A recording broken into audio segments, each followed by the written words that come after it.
Hello hackers, what do you think? क्या किसी का भी सीसीटीवी कैमरा हैक करना पॉसिबल है? अब चाहे वो सीसीटीवी आपके नेबर का ही क्यों ना हो।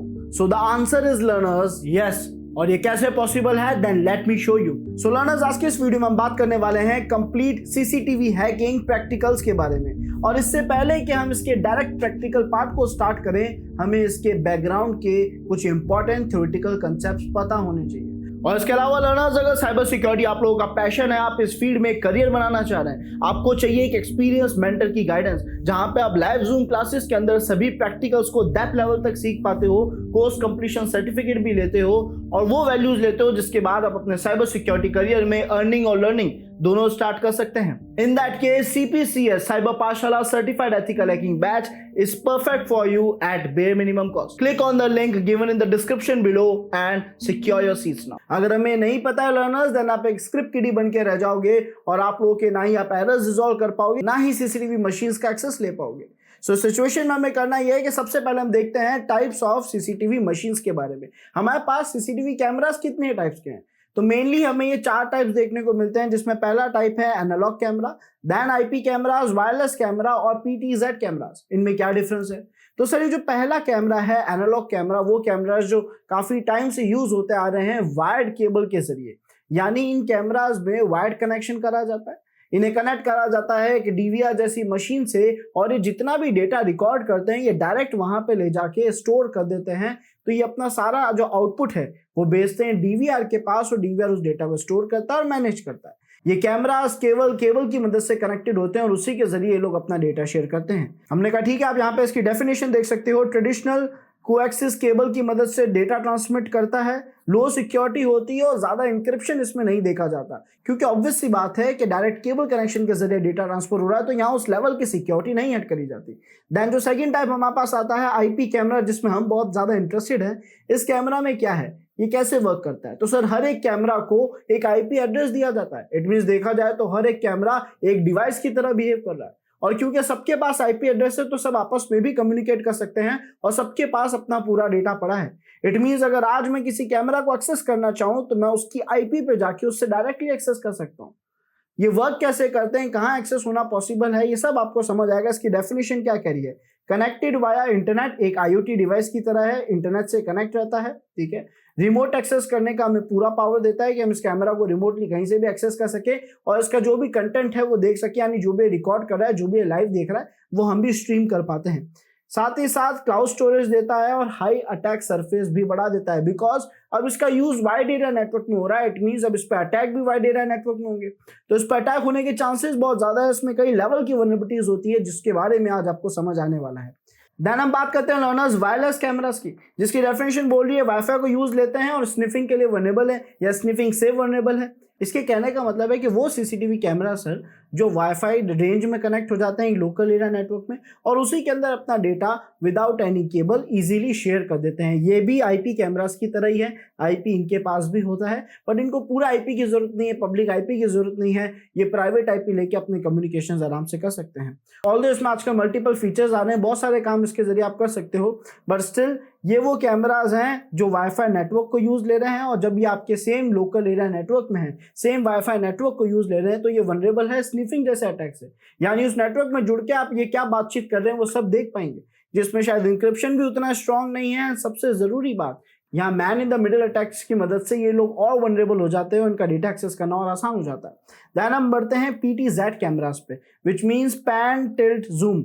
ये क्या काम करता है? तो सर, ये आपकी मदद करता है कंप्लीट रिमोट एक्सेस। आपको पूरा रिमोट एक्सेस मिलता है CCTV कैमरास का, और उस रिमोट एक्सेस में आप इस कैमरा के एंगल्स, इसको जूम इन जूम आउट, ये ऑपरेशंस परफॉर्म कर पाते हैं।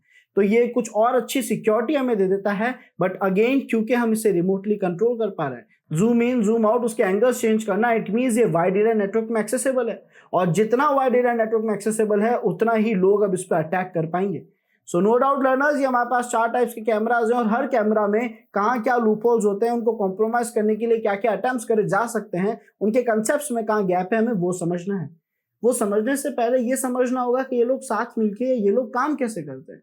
कोई भी CCTV कैमरा हो वो एग्जैक्टली वर्क करता कैसे है, इसे समझने के लिए हम आ चुके हैं इस डायग्राम पर लर्नर्स। सब लोग इस डायग्राम को बहुत ध्यान से देखना है, यहाँ क्या हो रहा है। तो सर हमारे पास है सबसे पहले कैमरास, चाहे वो एक एनालॉग कैमरा हो या फिर वो एक आईपी कैमरा हो। कंसेप्ट क्या है, अगर सर एक एनालॉग कैमरा होता, मान लेते हैं ये है एक एनालॉग कैमरा, है ना, तो ये जो सर आपका एनालॉग कैमरा है ये आपके डीवीआर से जुड़ेगा एक केबल की मदद से। जो भी ये रिकॉर्ड कर रहा है वो इस डीवीआर के पास भेज देगा, ठीक है। अगर आईपी कैमराज हैं तो हर एक कैमरा के पास खुद का एक प्राइवेट आईपी होगा। फॉर एग्जांपल ये जो हमारा पहला कैमरा है शायद इसके पास आईपी हो 192.168.1.2 एग्जांपल के तौर पे। जो दूसरा कैमरा है उसका आईपी हो 192.168.1.3। तो दोनों के पास अपना अपना एक एक आईपी एड्रेस आ चुका है और ये दोनों कनेक्टेड है मेन राउटर से कह लो या मेन इनके डीवीआर से, बेसिकली नॉट राउटर, ये लोग कनेक्टेड है अपने डीवीआर से और डीवीआर के पास भी खुद का एक प्राइवेट आईपी एड्रेस है और वो क्या है सर 192.168.1.33। इन तीनों डिवाइसेस को ये आईपी एड्रेस अलॉट करा किसने होगा, किसने तीनों डिवाइसेस को आईपी एड्रेस डिस्ट्रीब्यूट करा है, तो सर ये होगा हमारा राउटर। हमारे घर में जो हमारा ब्रॉडबैंड लगा है, जो हमारा राउटर लगा है, जैसे एग्जांपल के तौर पे अगर आज आपने अपने घर में जियो का ब्रॉडबैंड लगाया है, एक ऐसा डिवाइस जिसके पास खुद की दो आइडेंटिटीज तो कंफर्म है, one is private IP and second one is public IP. वो डिवाइस अपनी रेंज में जितने भी यूजर्स जुड़ते हैं सबको एक एक आईपी एड्रेस अलॉट कर देता है। तो उसने डीवीआर को भी एक एक आईपी एड्रेस अलॉट करा, उनसे जुड़े हुए सीसीटीवी कैमरास को, या सीसीटीवी कैमरास जो इस राउटर से जुड़े हुए बेसिकली, है ना, इसके नेटवर्क को यूज दे रहे हैं, इनको भी इसने एक आईपी एड्रेस अलॉट करा। और उसके अलावा हम लोग जो सेम लोकल एरिया नेटवर्क में थे हमें भी एक एक आईपी एड्रेस हमारे इस ब्रॉडबैंड ने अलॉट करा। अब पहला सवाल, क्या हम सब लोग एक सेम लोकल एरिया नेटवर्क में हैं? ये राउटर, ये डीवीआर, इससे जुड़े हुए कैमरास, हम सब इस राउटर के कनेक्शन पे रुके हुए हैं। इस राउटर ने हम सबको प्राइवेट आईपी डिस्ट्रीब्यूट करा है, हम सब आपस में बात कर सकते हैं। जब ये पहली सिचुएशन में अगर आप हो, यानी आप एक वाईफाई से जुड़े हुए हो, एक हॉटस्पॉट से जुड़े हुए हो, बिल्कुल उसी हॉटस्पॉट से जिससे कैमरास भी कनेक्टेड है, तो अगेन यहाँ बहुत बड़े बड़े अटैक्स कर सकते हो। आप इन कैमरा से बात कर सकते हो और जब बात कर पा रहे हो तो आप इन पे अलग अलग अटैक्स करोगे, इनमें कमियां ढूंढोगे और इनका एक्सेस दे सकते हो। वो अटैक्स कौन से हैं, वो वल्नरेबिलिटीज कौन सी है, मैं आपको वो भी थोड़ी देर में बताऊंगा। ये है हमारा पहला scenario which is LAN, local area network. Sir इस लोकल एरिया नेटवर्क में तो अटैक करना पॉसिबल है ही। सेकेंड पॉइंट है सर, अगर हम इस रेंज से बाहर है तो होता क्या होगा। एग्जाम्पल के तौर पे अगर आज हम बात करें हमारे मोबाइल की, है ना, तो ये जिसका डीवीआर था, जिसके सीसीटीवी कैमरास थे, वो क्या करता है, अपने मोबाइल में एक सॉफ्टवेयर को लॉगिन करता है और इस सॉफ्टवेयर की मदद से वो अपने सीसीटीवी कैमरा की जो लाइव फुटेज है वो इजीली देख पाता है। ऐसा क्यों? जबकि इस नेटवर्क में नहीं है, ये शायद उस घर से, उस रेंज से भी बहुत दूर है। ये दूसरे सिटी, दूसरे स्टेट में बैठ के या काफी दूर बैठ के भी बहुत इजीली अपने सीसीटीवी कैमरास में क्या क्या स्ट्रीम हो रहा है, क्या क्या वो रिकॉर्ड कर रहे हैं, वो सब देख पाता है। इट मींस इस आईपी को, इस प्राइवेट आईपी को कहीं ना कहीं पे पब्लिक करा गया है, या आप ऐसा कह सकते हो कि यहाँ पे पोर्ट फॉरवर्डिंग करी गई है। यस लर्नर्स, यहाँ पे से पब्लिक करने के दो रास्ते हैं। पहला तो इनको एक नेटवर्क दे दिया जाए, इन्हें इंटरनेट दे दिया जाए, वो भी राउटर ही देगा, और दूसरा कि सर इनके अंदर सिम कनेक्ट कर दी जाए। तो अगर सिम है तो भी इनके पास पब्लिक आईपी है, या फिर अगर राउटर है तो भी इनके पास पब्लिक आईपी है। तो चाहे सिम हो चाहे राउटर हो, ये लोग करते क्या है, यहाँ अप्लाई होती है port forwarding. It means router की सेटिंग्स में जाकर, राउटर के एडमिन पेज में जाकर यहाँ एक सेटिंग करी जाती है पोर्ट फॉरवर्डिंग की, जिसमें कहा जाता है कि भाई अगर कभी भी कोई भी राउटर से, यानी इस आईपी से 10.26.25.10 से किसी पर्टिकुलर पोर्ट, एग्जांपल के तौर पे 8081 पे बात करने आए, तो उन सभी यूजर्स को यहाँ पे रीडायरेक्ट कर दो या डीवीआर पे रीडायरेक्ट कर दो। तो बेसिकली आप रिमोटली डीवीआर से बात कर पाओगे, क्योंकि आप वाइड एरिया नेटवर्क में राउटर के पब्लिक आईपी पे पैकेट सेंड कर सकते हो, और जब पैकेट यहाँ पहुंचेगा राउटर उस पैकेट को ऑटोमेटिकली डीवीआर तक पहुंचा देगा। डीवीआर से जो रिप्लाई आएगा वो राउटर आपको दे देगा। यानी आपके और डीवीआर के बीच में बात करने के लिए, या आपके और कैमरास के बीच में बात करने के लिए राउटर एक मीडिएटर बन जाता है पोर्ट फॉरवर्डिंग के कंसेप्ट में।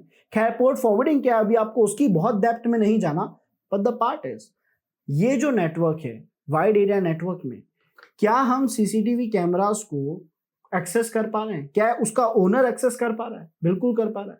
तो अगर उसके ओनर के क्रेडेंशियल्स, अगर उसके ओनर की कुछ प्राइवेट इंफॉर्मेशन, या फिर अगर इन सीसीटीवी कैमरास की हम कोई वल्नरेबिलिटी ढूंढे, तो शायद हम भी वाइड एरिया नेटवर्क में इन कैमरास को एक्सेस कर सकते हैं। हमने कहा ठीक है, हमें कुछ कंसेप्ट्स तो क्लियर हो रहे हैं। यानी एक अटैकर जो अपने घर में अपने वाईफाई नेटवर्क से जुड़ा हुआ है, वो इस पब्लिक आईपी की मदद से राउटर की पब्लिक आईपी से बात करेगा, और अगर यहाँ पे पोर्ट फॉरवर्डिंग जैसी चीजें ओपन है तो वो कैमरा से भी कनेक्ट कर पाएगा। और अगर ऐसा नहीं भी है तो अभी कुछ तरीके हैं कैमरा से डायरेक्ट इंटरेक्ट करने के, चाहे लैन हो चाहे वैन हो, दोनों ही नेटवर्क्स में अटैक करना फिजिबल है, बस अटैक अलग अलग टाइप्स के होते हैं। तो सर अगर हम लोकल एरिया नेटवर्क में होते और हम इस सीसीटीवी कैमरास को कॉम्प्रोमाइज करना चाहते, अगर हम अपने नेबर के आसपास के नेटवर्क में जुड़ चुके हैं, उसके हॉटस्पॉट से जुड़ चुके हैं, लेकिन उसके सीसीटीवी कैमरा का हमें एक्सेस चाहिए, ऐसी सिचुएशन में हम सबसे पहले परफॉर्म करते हैं नेटवर्क स्कैनिंग, या आप कह लो नेटवर्क हैकिंग। हमारा पहला अटेम्प्ट होगा नेटवर्क हैकिंग सर। ऐसा क्यों? क्योंकि सर हम क्या करेंगे यहाँ पे एनमैप जैसे टूल्स की मदद से, है ना, एग्जांपल के तौर पे अगर ये अटैकर होता तो ये क्या करता सर, एनमैप जैसे जो टूल्स हैं, इन टूल्स की मदद से ये सामने वाली मशीन यानी कैमरास को स्कैन करता, देखता कि उनके पास क्या आईपी एड्रेस है, उनकी कितनी पोर्ट्स ओपन है, कौन सी पोर्ट पे कौन से सॉफ्टवेयर, कौन से सर्विसेज, कौन से वर्जन चल रहे हैं। और जब उसे डेटा मिलता तो इनमें से सबसे कमजोर रास्ता ये कुछ ऐसा है लर्नर्स कि इस कैमरे के अंदर जाने के लिए मान लेते हैं हमें 3 पोर्ट्स ओपन मिली। पहली पोर्ट थी 80, दूसरी थी 41 और तीसरी थी 543। इस तरीके से हमें 3 पोर्ट्स ओपन मिली, यानी 3 रास्ते हैं जिनकी मदद से कैमरे के अंदर जा सकता हूं। बट हम किस रास्ते को चुने कैमरे के अंदर जाने के लिए? सर ऑब्वियसली यहाँ पे हम उस रास्ते को सिलेक्ट करेंगे जो सबसे कमजोर होगा, जो कि हमें टेस्ट करके पता पड़ेगा।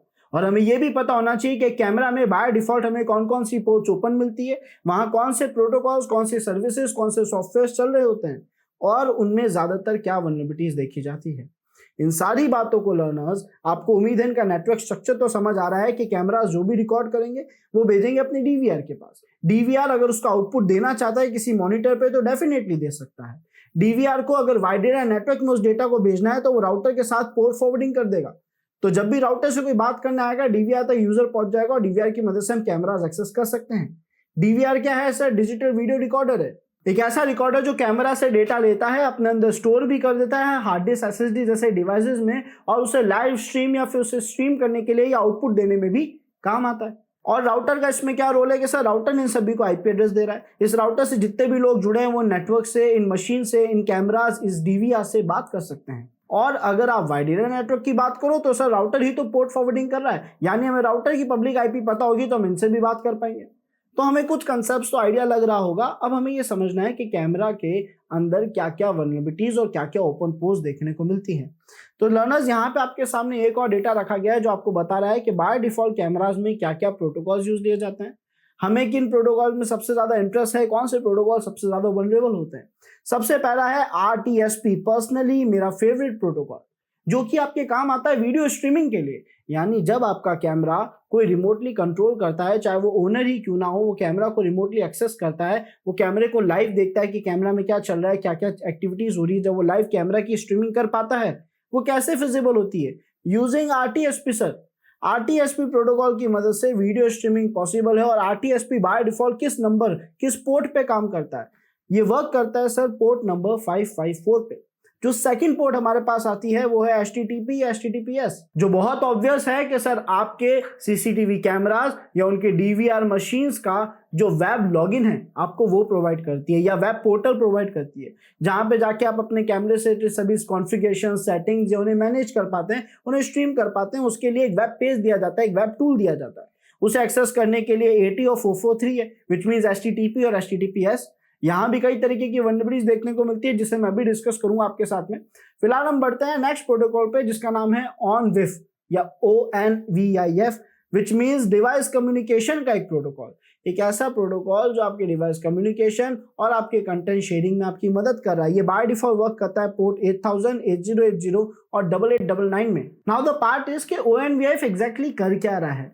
तो होता यह है लर्नर्स कि ONVIF एक ऐसा प्रोटोकॉल है जो आपको एक बहुत स्पेशल फीचर देता है कि आप अलग अलग ब्रांड्स के सीसीटीवी एक ही साथ एक ही डिवाइस में यूज ले सकते हो।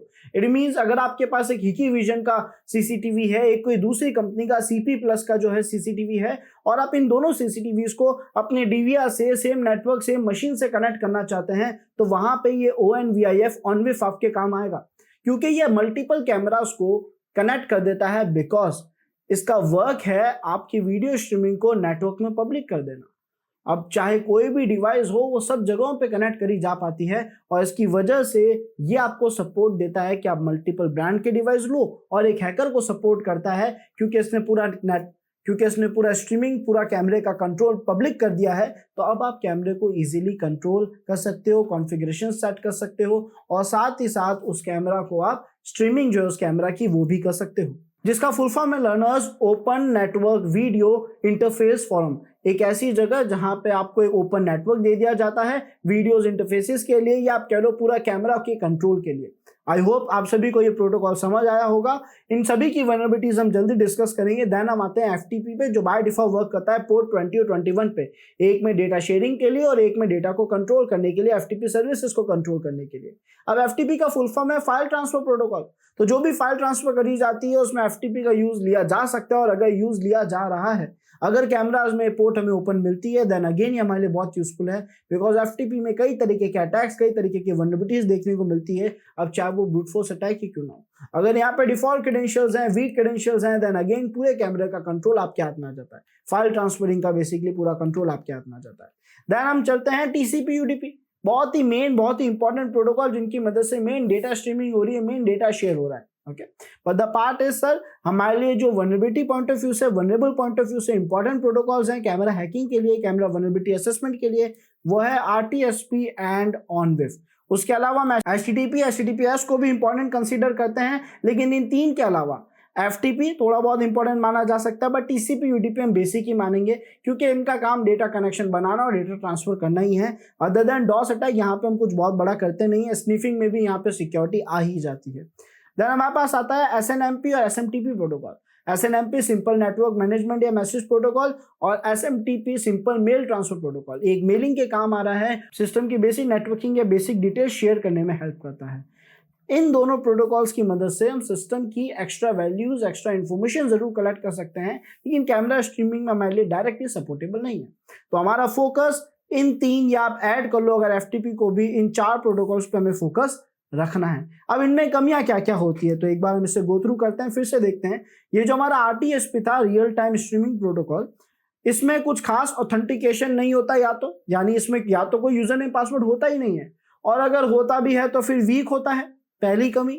दूसरा पार्ट सर, ये पब्लिक आरटीएसपी यूआरएल एक्सपोज हो जाते हैं। बेसिकली आरटीएसपी आपको अलाउ करता है कि आपके कैमरे की रिकॉर्डिंग या कैमरा की live streaming, not recording, camera की जो लाइव स्ट्रीमिंग है वो आप पब्लिकली देख सकते हो, और पब्लिक देखने के लिए इसका एक पब्लिक एड्रेस जनरेट हो जाता है, क्योंकि आपके कैमरा के पास पब्लिक आईपी था जहां पोर्ट फॉरवर्डिंग हो रही थी।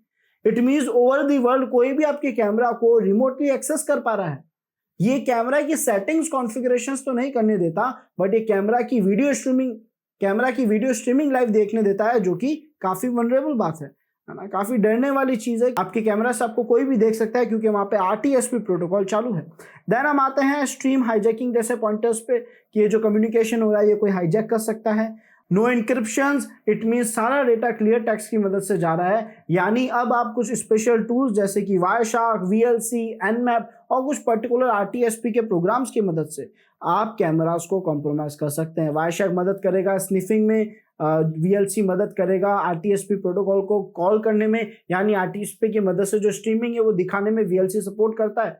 साथ ही साथ एनमैप भी इस काम में आपकी मदद कर सकता है, और कुछ पर्टिकुलर आरटीएसपी प्रोग्राम्स भी है जो इसी तरीके के अटैक्स परफॉर्म करके, ब्रूट फोर्स अटैक्स परफॉर्म करके उसकी रिकॉर्डिंग्स आपको दिखा देते हैं। देन हम बढ़ते हैं HTTPS पे। इसमें होता ही है सर HTTP और HTTPS में कि हमारे पास आ जाता है सबसे पहले लॉगिन पेज।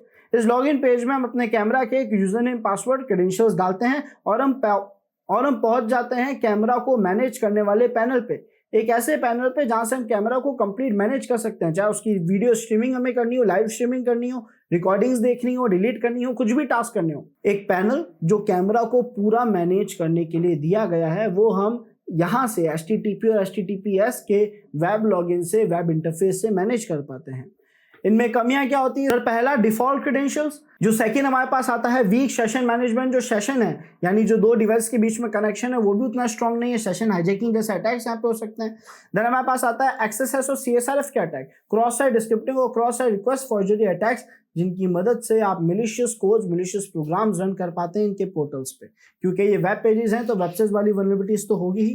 देन आता है अनपैच्ड वेब फर्मवेयर, यानी जो इनका फर्मवेयर है, जो इसकी basic security, basic operations manage कर रहा है, वो भी उतने सिक्योर नहीं होते, तो कई अटैक्स होना और पॉसिबल हो जाता है। और इन पे अटैक करने के लिए, क्योंकि वेब प्लेटफॉर्म है, तो वेब पेन टेस्टिंग टूल ज्यादातर यूज लिए जाते हैं, जैसे कि बर्बसूट, ओएप्स का जैप प्रॉक्सी वाला टूल, साथ ही साथ निक्टो और इसी तरीके के कई वीएपीटी ऑटोमेशन टूल्स या मैनुअल प्रोसेस भी आप लोग परफॉर्म कर सकते हैं, क्योंकि वो एक वेबसाइट है। ऑनविव की अगर हम बात करें तो ऑनविव के अंदर वीक ऑथेंटिकेशन है, यूजर नेम पासवर्ड उतने स्ट्रांग नहीं रखे जाते। डिवाइस डिस्कवरी एक्सपोजर, आपके डिवाइसेस पब्लिकली एक्सपोज हो चुके हैं, कोई भी उन्हें डिस्कवर करके उनका एक्सेस लेने की कोशिश कर सकता है।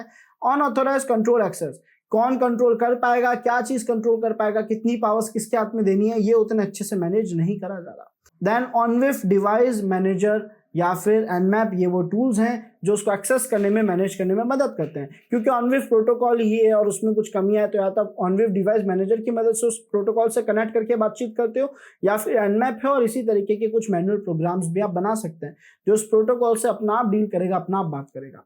देन आता है टीसीपी यूडीपी, तो मैंने आपको कहा यहाँ पे स्निफिंग और डॉस अटैक हो रहा है, जिसमें वायरशार्क या फिर कोई भी नेटवर्किंग का टूल यूज लिया जाता है डॉस करने के लिए, जैसे कि HPing3।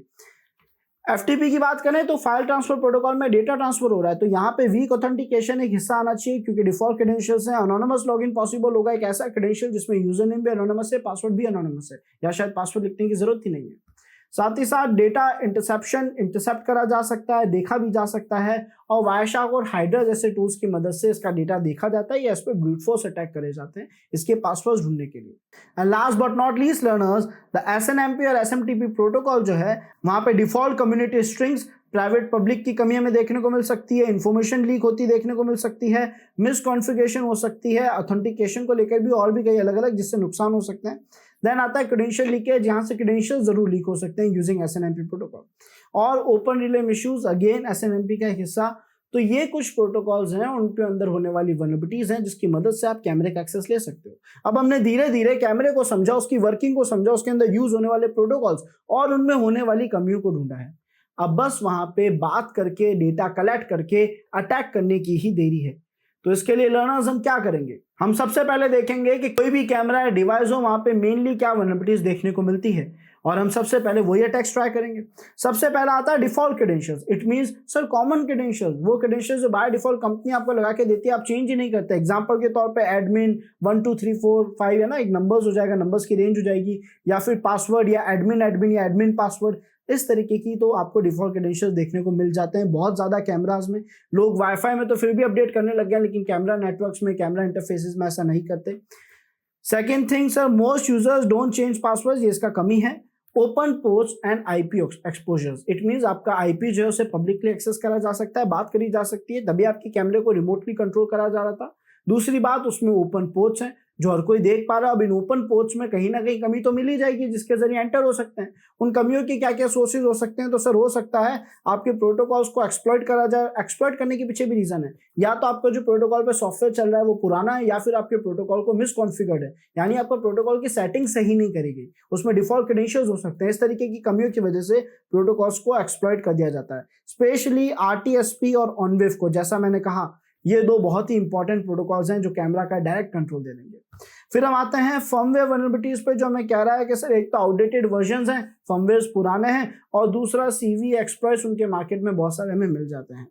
ह्यूमन एरर्स सबसे बड़ा एरर हर जगह पे माना गया है। आज के टाइम पे कोई भी टेक्नोलॉजी, कोई भी डिवाइस ज्यादातर अगर कॉम्प्रोमाइज होता है तो उसके 80% चांसेस यही हैं कि वो एक ह्यूमन एरर की वजह से हुआ है, एक इंसान की गलती की वजह से हुआ है। ये कहा जाता है लर्नर्स के इंसान एक गलती का पुतला है, और ये बात सही है। ऐसा ही होता है कि ह्यूमन बहुत सारी मिस्टेक्स करते हैं, किसी लिंक पे क्लिक कर देना, कहीं पे क्रेडेंशियल्स दे देना, हर किसी को वाईफाई का कंट्रोल दे देना, वाईफाई का एक्सेस दे देना, कई तरीके के ऐसे गलतियां हैं जो हम करते हैं, जिसकी वजह से हमारे कैमरे, हमारे डिवाइस, हमारे नेटवर्क और प्राइवेसी हम बहुत इजीली कॉम्प्रोमाइज करवा देते हैं। आई होप लर्नर्स आप लोगों को ये पांचों वल्नरेबिलिटीज या वो पांचों पॉइंटर्स जिसकी मदद से एक CCTV को कॉम्प्रोमाइज करा जाता है क्लियर हो चुके हैं। Now it's time for action learners. So सबसे पहले हम परफॉर्म करेंगे एक एनमैप नेटवर्क स्कैनिंग, जिसमें हम पहले कैमरा के IP ढूंढेंगे। IP ढूंढने के बाद, IP डिस्कवर करने के बाद एनमैप से उनमें अपने 5 गोल्स पूरे करेंगे, जिससे हम उनसे डेटा लेंगे, software, services and so on. ठीक, जैसे ये सारा डेटा मिलता है, इसमें देखेंगे क्या पुराना है, क्या मिसकॉन्फ़िगरेशन है, एन्यूमरेशन करेंगे। ये सब करने के लिए हम जाएंगे हमारी काली मशीन पे। सो लर्नर्स, यहाँ पे हमने हमारी काली मशीन को ओपन कर लिया है और इससे पहले कि हम आगे के प्रैक्टिकल को स्टार्ट करें, कुछ नेटवर्क कॉन्फ़िगरेशंस का ध्यान रखना। जैसे हमारी काली मशीन में हमने यहाँ पे जो नेटवर्क अडेप्टर है वो ब्रिज सेट कर रखा है। अगर मैं सेटिंग्स में जाऊँ, नेटवर्क में जाऊँ, तो आप सभी को विजिबल होगा कि यहाँ पहला अडेप्टर NAT है और सेकंड अडेप्टर को भी मैंने इनेबल कर दिया था जिसमें ब्रिज अडेप्टर सिलेक्टेड है। इट मींस मैं अपने मेन नेटवर्क से जुड़ा हूँ और अगर हमारी ही रेंज में कोई भी वाईफाई नेटवर्क जुड़ा हुआ है तब हमें क्या करना चाहिए। तो अगर मेरी रेंज में वाईफाई नेटवर्क है तो पहले मुझे उसका IP पता लगाना पड़ेगा, जिसके लिए हमारे पास अलग अलग टूल्स हैं, जैसे कि नेट डिस्कवर है, हमारे पास ARP का स्कैन है, ARP-A, या फिर हम यूज ले सकते हैं Nmap को। तो अगर मैं यहाँ पे लिखता हूँ Nmap और मेरी करंट IP की पूरी रेंज है ना, तो जो IP मेरी है, जिस नेटवर्क में मैं जुड़ा हूँ, उसकी जो IP यूज हो रही है, IF कॉन्फ़िग लिख के आप लोग चेक कर सकते हैं। तो जो रेंज मुझे मिली, एग्जांपल के तौर पे मेरा IP था 192.168.1.11, तो हमने यहाँ देख लिया कि जो रेंज है 192.168.1 की है। हमने कहा पूरी रेंज स्कैन करो, तो हमने 0/24 लिख दिया। इट मींस 192.168.1.0 से लेकर 192.168.1.255 तक पूरी रेंज स्कैन होगी। हमने कहा ठीक है, V मतलब वर्बस है, यहाँ पे -V जो लिखा है इसका मतलब है कि Nmap जो भी टास्क करेगा हमें उसके बारे में बताएगा कि एग्जैक्टली वो कर क्या रहा है। रिजल्ट उतना ही मिलेगा लेकिन ये बताएगा वो रिजल्ट आया कैसे है। हमने एंटर प्रेस करा, हमारी स्कैनिंग यहाँ स्टार्ट हो चुकी है, कुछ ही देर में हमें रिजल्ट मिल जाएगा वो सभी IPs का जो मेरी रेंज में एक्टिव है और शायद उनकी ओपन पोर्ट्स भी हमें मिल जाए। सो हमें बस वेट करना है और जो रिजल्ट हमारे सामने आएगा उससे हमें क्लैरिटी मिल जाएगी कि हमारा विक्टिम मशीन, हमारा कैमरा कौन हो सकता है। और ऐसा क्यों? क्योंकि सर अभी अभी हमने कैमरा के प्रोटोकॉल्स के बारे में पढ़ा, वो प्रोटोकॉल जो नॉर्मली कैमरा यूज लेता है, जैसे कि RTSP हो गया, उसके अलावा HTTPS भी हमें वहां पे देखने को मिलेगा क्योंकि उनका वेब लॉगिन होगा, और साथ ही साथ हमें यहाँ पे कुछ एक्स्ट्रा सर्विसेज भी देखने को मिलेगी। अगर आप यहाँ देखें तो हमें एक IP मिला सर, एक IP जिसका नंबर है 192.168.1.10। इस पर्टिकुलर IP पे ये 3 पोर्ट्स ओपन देखी गई, जिसपे पोर्ट 80 पे HTTP सर्विस चल रही है, 554 जिसपे RTSP सर्विस चल रही है। और ये ऑब्वियस है कि सर RTSP जो कि आपकी स्ट्रीमिंग प्रोटोकॉल है, ये केवल और केवल कैमराज ही यूज लेते हैं, तो बहुत क्लियर है कि कैमरा का ही IP है। उसके बाद हमारे पास 8000 पोर्ट दिखाई जा रही है, जो कि किसका IP है अभी तो हमें नहीं आइडिया, लेकिन शायद आप लोगों को पता पड़ गया होगा अब तक आपने जो प्रोटोकॉल्स के बारे में पढ़ा है उसको अगर हम रिकॉल करें तो। हमने कहा ठीक है, पहले हम बात करते हैं कि अब हम यहाँ पे आगे क्या करें। हमें विक्टिम मशीन मिल गया, उसमें कुछ ओपन पोर्ट्स भी मिल गई, तो अब हमें इन पोर्ट्स पे जाके कम्युनिकेशन करना है, पोर्ट्स पे जाके कमियां ढूंढनी है। जैसे पोर्ट 80 की बात करूं तो वहां पे वेब लॉगिन होता है, HTTP होता है, इस कैमरा को एक्सेस करने का पूरा पोर्टल होता है। तो क्यों ना हम पहले इस पोर्टल पे जाएं और यहाँ पे देखिए कि हम कौन सी कमी टेस्ट कर सकते हैं। ज्यादातर यहाँ पे डिफॉल्ट क्रेडेंशियल्स ब्रूट फोर्स बर्बसूट की मदद से हम करते हैं। तो ये प्रोसेस करने के लिए हम जाएंगे हमारे ब्राउजर पे, और लर्नर्स ब्राउजर पे आते ही जैसे ही हमने ये विक्टिम IP सर्च करी 192.168.1.10, हमारे पास ये CP+ का जो वेब लॉगिन है वो आ चुका है। इस वेब लॉगिन में हमने कहा ठीक है, एक बेसिक कोशिश करते हैं कुछ भी लिखने की। जैसे मैंने यूजर नेम लिखा एडमिन और पासवर्ड हमने देखा शायद बहुत ही डिफॉल्ट हो एडमिन, जो बाय डिफॉल्ट कई वाईफाई नेटवर्क्स में देखने को मिलता है। हमने लॉगिन बटन पर क्लिक करा और इसने हमें बोला यूजर नॉट फाउंड, यानी इसने हमें एरर दे दिया है, यूजर नहीं दिखाया है। ऐसी सिचुएशन में हम क्या करें?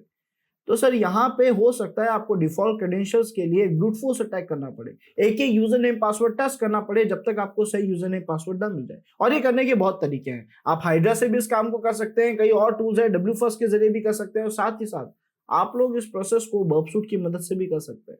सो लर्नर्स, मैं यहाँ पे बर्बसूट सॉफ्टवेयर को स्टार्ट करूंगा और उसकी मदद से हम आगे के टास्क को करेंगे। हम चलते हैं पहले हमारे टर्मिनल पे। अब मैं उस लोकेशन पे जा रहा हूँ जहाँ मैंने बर्बसूट को रखा हुआ है, तो वो लोकेशन है CD डेस्कटॉप एंड देन बर्बसूट।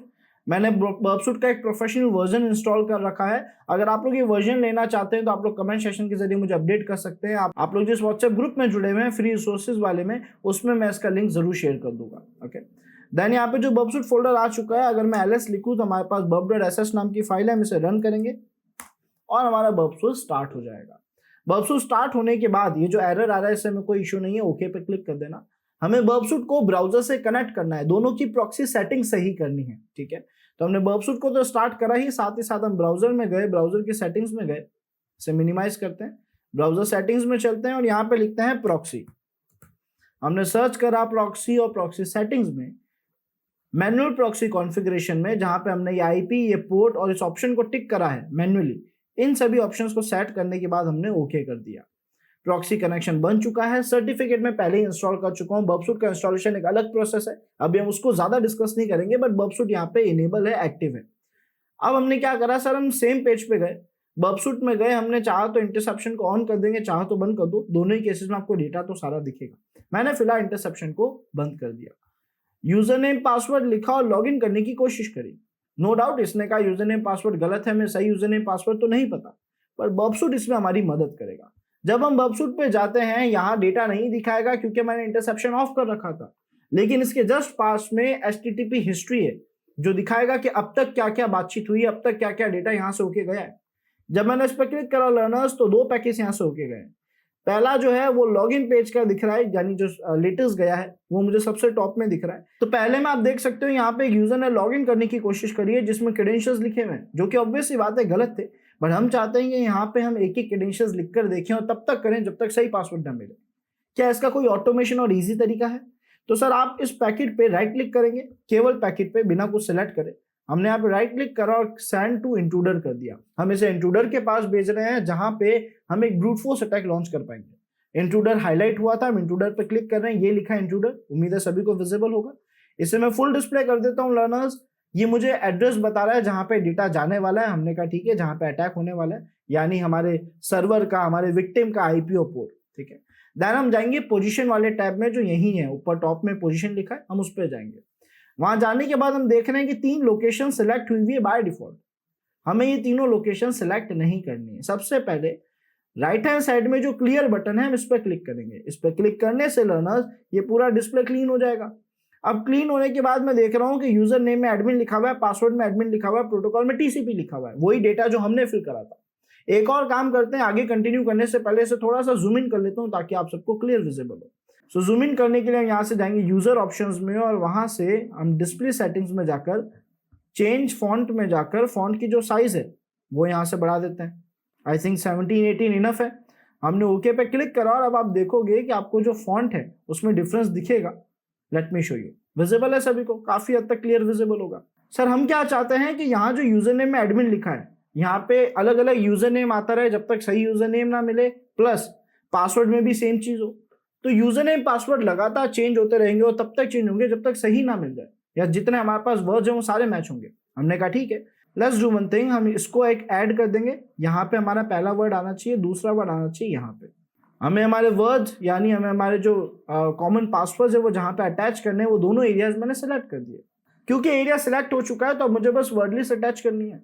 हमारे नेक्स्ट बटन में हम गए पेलोज वाले ऑप्शन में, यहाँ पे हम पेलोज ऐड कर सकते हो और आप जो पेलोज चाहो लर्नर्स ऐड कर सकते हो। पेलोज हमें कई सारे मिल जाएंगे, यानी मार्केट से वर्ड लिस्ट बहुत सारी मिल जाएगी कॉमन पासवर्ड्स की।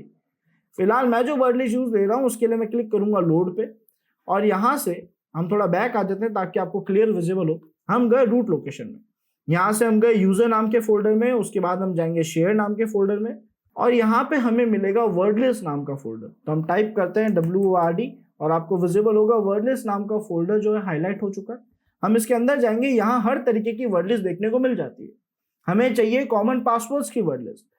तो वैसे तो इनमें कई जगहों पे कॉमन पासवर्ड है, rocky.txt बहुत बड़ी वर्ड लिस्ट है, इतनी बड़ी वर्ड लिस्ट अभी मैं अप्लाई नहीं करना चाहता। हमने क्लिक करा फन वाईफाई क्रैकर पे, है ना, इसके पास भी कॉमन पासवर्ड्स की वर्ड लिस्ट होगी। हमने इसे सिलेक्ट करा और आप देख सकते हो यहाँ पे कुछ कॉमन पासवर्ड्स की वर्ड लिस्ट आ चुकी है जिसमें कुछ अच्छे खासे वर्ड्स होंगे। हमने कहा ठीक है, शायद इससे क्रैक हो, शायद इससे क्रैक ना हो, बट दोनों ही कंसेप्ट में लर्नर्स ये सब कुछ डिपेंड करता है वर्ड लिस्ट पे। अगर मैं rocky.txt लेता तो चांसेस और बढ़ जाते, लेकिन मैं आपको ये कंसेप्ट सिखा रहा हूं कि वर्क कैसे करता है। और हमने यहाँ पे स्टार्ट अटैक के बटन पे क्लिक कर दिया। क्लिक करते ही एक अटैक लॉन्च हो गया। इस अटैक में उसने बहुत ही फास्ट स्पीड के साथ सारे वर्ड्स टेस्ट कर लिए, यानी यूजर नेम और पासवर्ड में एक एक वर्ड लिख के टेस्ट करा। शायद उनमें से किसी एक से लॉगिन हो जाता, बट हमें नहीं पता है कि लॉगिन हुआ या नहीं हुआ है। ये चेक करने के लिए हम क्या करेंगे सर, या तो आप एक एक पैकेट को देखो या फिर आप उनके अंदर चेंजेस को देखो। बाय डिफॉल्ट अगर आप देखो तो हर पैकेट की जो लेंथ है, जो साइज है, वो है 104, यानी जो मैं रिप्लाई मिला है ना मशीन से वो 104 का मिला है। तो अगर मैं किसी भी पैकेट के 104 के रिप्लाई को देखूं, रिस्पॉन्स पर क्लिक करूं, तो ये कह रहा है कि सर नहीं, आपका डेटा में नहीं मिला, यूजर नहीं मिला, एरर 1 दिखा रहा है, लोकेशन में एरर दिखा रहा है, यानी आपका पासवर्ड गलत है।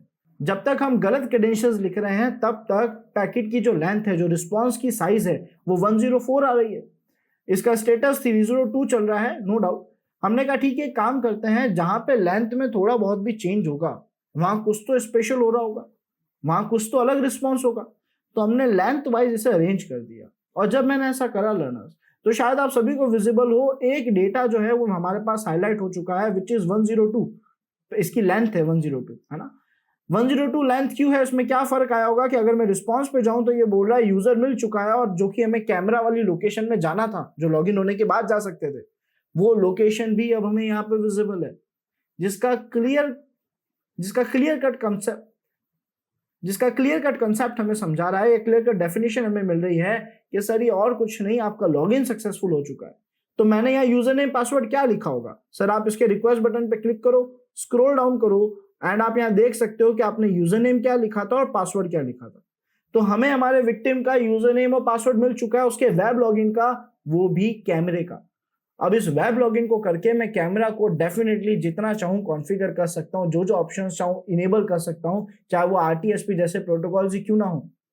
बट फिलहाल के लिए मैं उस वेब पेज को ज्यादा एंटरटेन नहीं करूंगा, एक्सेस मिल चुका है।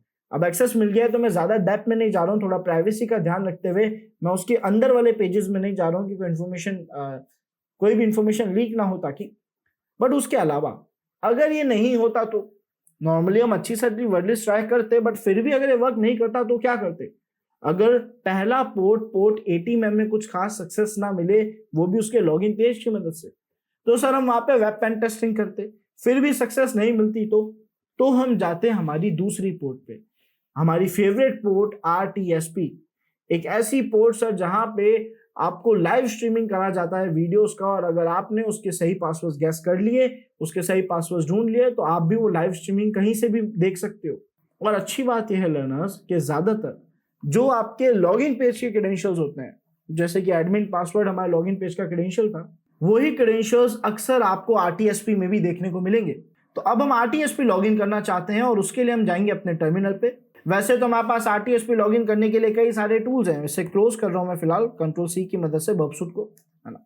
वैसे तो सर RTSP लॉगिन करने के लिए हमारे पास RTSP लॉगिन, RTSP ब्रूट, इस तरीके के मार्केट में कई टूल्स हैं, लेकिन हम उन टूल्स को यूज पूरा नहीं लेंगे। हम क्या करेंगे, हम जाएंगे अपने ब्राउजर पे, हम यहाँ पे लिखेंगे RTSP ब्रूट, एंटर प्रेस करेंगे। ये बोल रहा है प्रॉक्सी सर्वर आपके कनेक्शन को रोक रहा है, क्योंकि हमने बबसूट को बंद कर दिया, तो हम प्रॉक्सी सेटिंग्स को भी बंद कर देते हैं। बबसूट का काम अब हो चुका है, हमारे सेटिंग्स में हमने प्रॉक्सी सेटिंग्स को बंद करा, और देन ओके, और फिर से सर्च करें RTSP ब्रूट। साथ में आप लोग गिटहब लिखोगे तो आपको और हेल्प मिलेगी, है ना। तो इसका मतलब होगा कि हमें गिटहब से सीधा RTSP ब्रूट का डेटा चाहिए, पैकेज चाहिए। सो लर्नर्स, यहाँ पे हमारे पास RTSP ब्रूट के कई प्रोग्राम्स आ गए हैं। हम 2-3 प्रोग्राम्स को ओपन कर देते हैं, ठीक है। 2 प्रोग्राम्स को, फर्स्ट 2 URLs को हमने ओपन कर दिया, और देखते हैं इनके रिजल्ट से हमें क्या डिफरेंस देखने को मिलता है। ऑल्दो हम इन पे भी पूरा डिपेंड नहीं है, क्योंकि अब हम AI की मदद से ये अटैक परफॉर्म करने की कोशिश करेंगे। इट मींस लर्नर्स, अब हम अपने CCTV को केवल इस RTSP ब्रूट से ही नहीं, AI की मदद से भी कॉम्प्रोमाइज करेंगे, जहां पे RTSP ब्रूट के इन प्रोग्राम्स में जो कमियां हैं वो हम AI से रिजॉल्व करवा देंगे। सो ये रहा हमारा पहला टूल। हमने कोड पे क्लिक करा, URL को कॉपी करा, गए अपने टर्मिनल पे, और यहाँ पे हमने कमांड लिख दिया। बबसूट फोल्डर से बाहर आ जाता हूँ, डाउनलोड्स फोल्डर में जाके, डेस्कटॉप फोल्डर में जाके कमांड लिखा git स्पेस क्लोन, एंड हमारा URL RTSP ब्रूट का एड्रेस, RTSP ब्रूट यहाँ पे डाउनलोड हो जाएगा। हम देखेंगे कि बाय डिफॉल्ट हमने जो प्रोग्राम डाउनलोड करा है, क्या इससे हमारा टास्क, इससे हमें जो लाइव स्ट्रीमिंग है, या इससे हमें सक्सेस मिल रही है या नहीं मिल रही। ऑल्दो ऑनेस्टली स्पीकिंग, हमें RTSP ब्रूट का पासवर्ड पहले ही मिल गया है लॉगिन पेज की वजह से। जो लॉगिन पेज में यूजर नेम पासवर्ड मिला था वो भी यही काम आ जाएगा। बट अगर ऐसा नहीं होता तो हम क्या करते, तो हम इसे टेस्ट करते, जो कि मैं आपको एक दूसरा तरीका बता रहा हूँ। तो हमने यहाँ पे ls लिखा, यहाँ पे RTSP ब्रूट नाम का फोल्डर आ चुका है, हम उसके अंदर जाएंगे एंड ls करेंगे। तो यहाँ पे requirement.txt और पाइथन फाइल है। तो सबसे पहले requirement.txt को इंस्टॉल कर लें। तो हमने यहाँ पे कमांड लिखा Python space -m pip install -r का मतलब है कि requirement.txt में कुछ टूल्स, कुछ पैकेजेस के नाम है जो हमें इंस्टॉल करने हैं पाइथन के लिए। हमने REQ लिख के टैब बटन दबा दिया, फाइल का नेम ऑटोफिल हो चुका है। डिस्प्ले क्लीन कर देता हूँ, आप सभी को कमांड क्लियर विजिबल होगा। हमने एंटर प्रेस करा, और सर यहाँ पे आपको इसने एक एरर लाके दिया है, जो हर बार आपको आता है जब भी आप कोई PIP पैकेज इंस्टॉल करते हो। ये कहता है या तो वर्चुअल एनवायरनमेंट सेट करो, या फिर ये आपको एक सजेशन देता है यहाँ पे, या आपको कमांड विजिबल होगा -break system packages, है ना। ये कमांड आपके लिए यूजफुल है अगर आप वर्चुअल एनवायरनमेंट नहीं बनाना चाहते हो, क्योंकि वर्चुअल एनवायरनमेंट बनाने से भी कई एरर्स आते हैं। तो हमने कहा ये कमांड हमारे लिए ज्यादा बेटर है फिलहाल। अपने कमांड के आगे इसे ऐड कर दिया, लास्ट कमांड के आगे इसे ऐड कर दिया, एंटर प्रेस करा, इसका इंस्टॉलेशन स्टार्ट हो जाएगा, जल्दी कंप्लीट भी हो जाएगा। अब इस इंस्टॉलेशन के कंप्लीट होने के बाद हमें अपने पाइथन प्रोग्राम को रन करना है। तो हमने यहाँ पे लिखा पाइथन स्पेस और हमारी फाइल का नाम which is rtspbrute.py, display clean, enter press करते हैं। इसने कहा कि सर यहाँ पे कुछ पैकेजेस हैं जो अभी भी इंपोर्ट नहीं हुए हैं, तो मेक श्योर कि आप उन्हें इंपोर्ट कर लें। क्या क्या मिसिंग है? फायर नाम का पैकेज मिसिंग बता रहा है ना, अगेन फायर का ही है, और दूसरा पाइप्स नाम का पैकेज मिसिंग बता रहा है। सो लर्नर्स, यहाँ पे हमारे सामने एरर आ रहा है। इस फाइल को रन करने के लिए हमें पाइथन का पुराना वर्जन चाहिए, जैसे कि पाइथन 3.12 या फिर पाइथन 3.11। बट इससे पहले कि हम उसे सेटअप करने जाएं, अब क्यों ना उसी पार्ट पे चल देते हैं जो मैं आपको दिखाना चाह रहा था कि एआई की मदद से हम इस टास्क को आसान और बेटर कैसे कर सकते हैं। सो फॉर दैट लर्नर्स, हम चलते हैं हमारे ब्राउजर पे, हम जाएंगे अपने एआई टूल पे। फिलहाल मैं उसे लॉगिन नहीं कर रहा हूँ, बट आप लोग लॉगिन जरूर करना ताकि आपको और अच्छा रिस्पॉन्स मिले। आप कोई भी एआई टूल यूज ले सकते हैं, अभी हम चैट जीपीटी को यूज ले रहे हैं। इसे ओपन कर देते हैं। विदाउट लॉगिन भी हम इसे यूज ले पाएंगे, कुछ अटेम्प्ट तो डेफिनेटली कर सकते हैं। और स्टार्ट करने के बाद एक स्मार्ट गेम हमने यहाँ पे खेला। हमारे पास ये जो फाइल पड़ी थी जिसका नाम rtspbrute.py था, पहले हमने इसे ओपन करा यूजिंग gedit और यूजिंग माउस पैड। आप जो भी टूल यूज लेना चाहो यूज ले सकते हो। हमने लिखा माउस पैड स्पेस rtspbrute.py। ये लिख के जैसे हमने एंटर प्रेस करा, फाइल एडिटिंग ओपन हो चुकी है, फाइल ओपन हो चुकी है। हमने इसके डेटा को करा कॉपी, और ये डेटा हमने हमारे चैट जीपीटी को पेस्ट कर दिया और उसे बोल दिया I want you to update this program for Python 13। That's it. Enter press करा, प्रोग्राम समझेगा, उसको एनालाइज करेगा, उसके बाद से पाइथन 13 के हिसाब से रीडिजाइन कर देगा। और तब तक के लिए सर, अगर हम इस प्रोग्राम के अलावा या इस प्रोग्राम की कमियों को रिजॉल्व करने के अलावा ये देखना चाहें कि हमें जो डेटा मिला था क्या वो सही था या नहीं, हमें जो यूजर नेम पासवर्ड मिले थे क्या वो वर्क करते हैं या नहीं, तो उसके लिए हम चलते हैं अपने VLC प्लेयर पे। हम यहाँ से जाएंगे VLC पे। ये हमारा VLC प्लेयर स्टार्ट हो चुका है। यहाँ से हम RTSP स्ट्रीम करेंगे। तो ये कैसे होगा सर RTSP स्ट्रीम? हम वेब में गए, स्ट्रीम के ऑप्शन में गए, इसमें फाइल, डिस्क, नेटवर्क अलग अलग ऑप्शन दिखा रहा है। हम यहाँ पे सीधा URL ऐड कर देते हैं। इस URL में ऑब्वियसली बात है, आपको यहाँ पे सजेशन में भी दिखा रहा है क्या करना है। हमने लिखा RTSP देन :/, उसके बाद हमारे विक्टिम का IP विच इज 192.168.1.10, और ये सब मेंशन करने के बाद हमने यहाँ पे जो अपना पोर्ट नंबर था RTSP का वो मेंशन कर दिया। RTSP का पोर्ट एक बार क्रॉस चेक कर लेते हैं। चलते हैं अपनी मशीन पे। क्या ओपन पोर्ट मिला था सर हमें RTSP का? तो ओपन पोर्ट मिला था 554, है ना। कभी कभार अगर डिफॉल्ट से चेंज भी हो तो आपको क्रॉस चेक जरूर कर लेना चाहिए। हमें 554 पोर्ट मिला। हम गए हमारी मशीन पे फिर से, और यहाँ पे हमने लिख दिया 554। ओके। इसके अलावा लर्नर्स अब बाकी है तो केवल क्रेडेंशियल्स ऐड करना। सो लर्नर्स, बस यहाँ पे हमने हमारा जो यूजर नेम पासवर्ड था वो अपडेट कर दिया। स्ट्रीमिंग ऑप्शन हो ना हो, चैनल आपको मिले ना मिले, अगर आप इतना एड्रेस भी देते हो तो भी आपको काफ़ी सपोर्ट मिल जाएगा। ऑल मेरे पास बाकी का डेटा था तो मैंने मेंशन कर दिया है, ठीक है। सो अब हमने हमारा यूजर नेम, हमारा पासवर्ड, हमारे विक्टिम का IP, उसका पोर्ट और वो एड्रेस जिसे हम एक्सेस करना चाहते हैं, वो सारी डिटेल्स यहाँ पे मेंशन कर दी। अब केवल एक स्ट्रीम बटन पे क्लिक करते ही हमें उस CCTV कैमरा से स्ट्रीमिंग होना स्टार्ट हो जाएगा। So here we go learners, आप सब लोग मुझे इस CCTV कैमरा में देख पा रहे होंगे। एंड आई होप आज का वीडियो आप सभी को पसंद आया होगा। मिलते हैं नेक्स्ट वीडियो में। Thanks for watching this video.